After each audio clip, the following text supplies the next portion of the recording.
excited by the city's new food scrap recycling program. We'll show you what one family does that doesn't stink or attract bugs. Investigators serve a search warrant near Idlewild, and they bring in heavy equipment looking for the remains of missing woman, Dia Abrams. Are shelter beds purposely not being given to people who want them? What we learned from the latest Housing Commission meeting. When it comes to wildlife, if you love it, you set it free. The release of raccoons, coyotes, and bears. And the Verify team investigates claims of a cyber attack linked to war images from the Middle East. CBS 8 News Live at 6 starts now. The county says we all have them now, but are you using yours? We're talking about those little green kitchen pails we're supposed to recycle our food scraps in. Good evening, I'm Marcella Lee. I'm Carlo Cicchetto. A lot of people tell us they're just gross.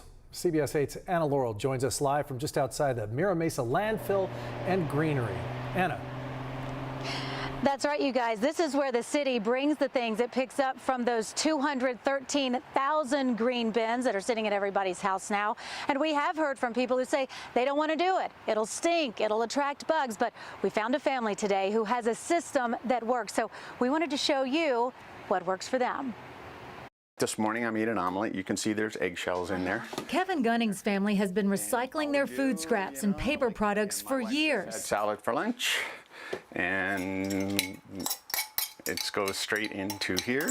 They don't use their city-issued kitchen pail, but this cute blue one. They line it with plastic. Don't go buy new stuff. Just take something that fits in it. This is an old bread bag. Now, the plastic absolutely cannot go in the green bin, but once the pail gets full, they dump the food into the green bin outside and throw the plastic bag away. The city picks up the green bins every week along with weekly trash pickup. It says to take it to the curb no matter how full.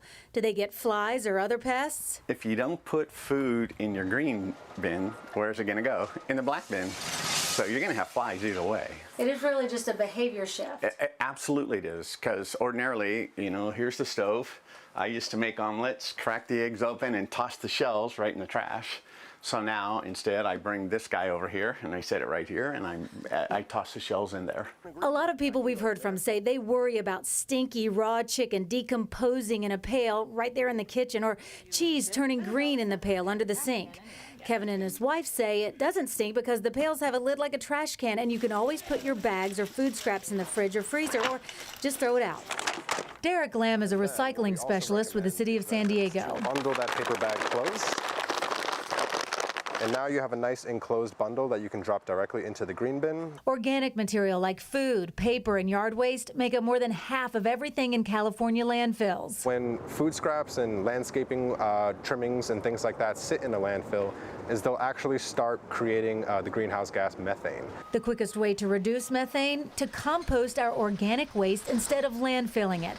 Is it more work? Maybe, but Kevin says it's worth it. There's a lot of people in the city of San Diego, right? So even if 25% of people were doing this, it would make a huge impact on, you know, everything, again, that's going in the landfill. Okay, so the plastic bag that the Gunnings used, again, that cannot go in those green bins. So they just dump it out into the green bin, the food that's in that plastic bag, and then they recycle the plastic bag.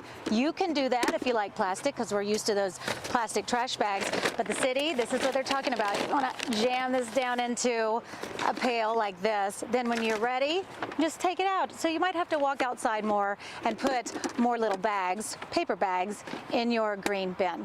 Live out here at the landfill and greenery. This is Anna Laurel for CBS 8. Okay, Anna, so just to clarify, absolutely no plastic bags, but they are saying that you can use paper bags or maybe the smaller like lunch sandwich bags that are paper, everything paper. That's okay to put all directly paper in the green bin. Okay, interesting. And you know, we've been talking about this program, and I know the city is trying to let people get educated about it, get used to it, but not recycling your food waste could eventually cost people some money, right? That's right, because by January 1st, 2024, the city will actually have the authority to fine people if they don't separate their organic waste, their recyclables, and their trash. Fines could be $50 to $100, but they're just hoping, look, that everybody will do this voluntarily. And I think the concern was that that food waste would sit for a while, but you're saying they've increased the green bin pickup from every other week to every single week. So there are some options here for people. It's every single week.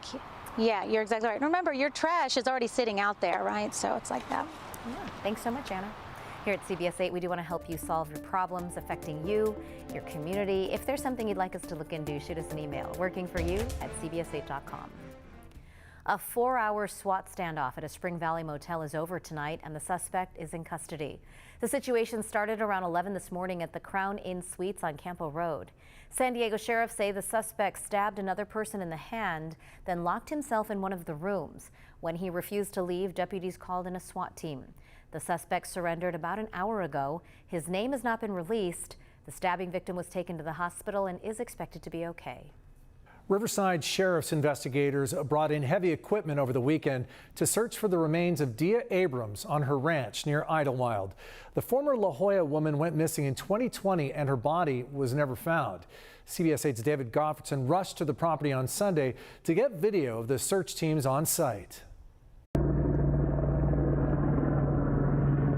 Neighbors woke up early Sunday morning to the sound of a sheriff's helicopter flying over Dia Abrams' ranch near Idlewild. On a loudspeaker, officers told Abrams' boyfriend Keith Harper to come outside because they were serving a search warrant. A neighbor shot this video showing about a dozen law enforcement vehicles driving onto the Bonita Vista Ranch in Mountain Center. Once there, they set up shade structures and searched the property for evidence in the disappearance of Abrams, who's been missing for 3.5 years. How long are you going to be on site? We don't know. Undetermined. Abrams went missing from the ranch in June of 2020, 2 weeks after filing trust papers naming her boyfriend as co-trustee of her estate. Then, 2 days after her disappearance, Keith Harper left the state, driving his RV to New Mexico, where officers seized it and removed a, quote, section of the front driver's seat as evidence. He continues to live on the ranch and manage it, renting out cabins on the property he calls Callie's Great Escape. Harper has repeatedly denied any involvement in Abrams' disappearance, telling Investigation Discovery last month he loved Abrams and planned on marrying her. When somebody asked me, did you kill her? I've had that question asked, and I said, honestly, you don't kill people you love. You kill people that you don't love. This past weekend, volunteers with the Riverside Mountain Rescue Team were seen searching the 117-acre ranch for the 7th time, according to one member who spoke to me on site. Neighbors tell me that investigators also brought in heavy equipment, a backhoe on the back of this trailer, presumably to dig up areas on the ranch where they think Dia Abrams' remains may be located.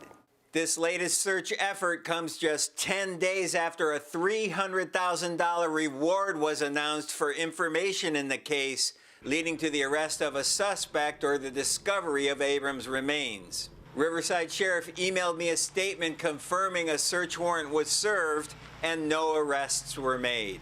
David Goffredson, CBS 8. Thank you, David. And late this afternoon, Keith Harper texted a statement to CBS 8.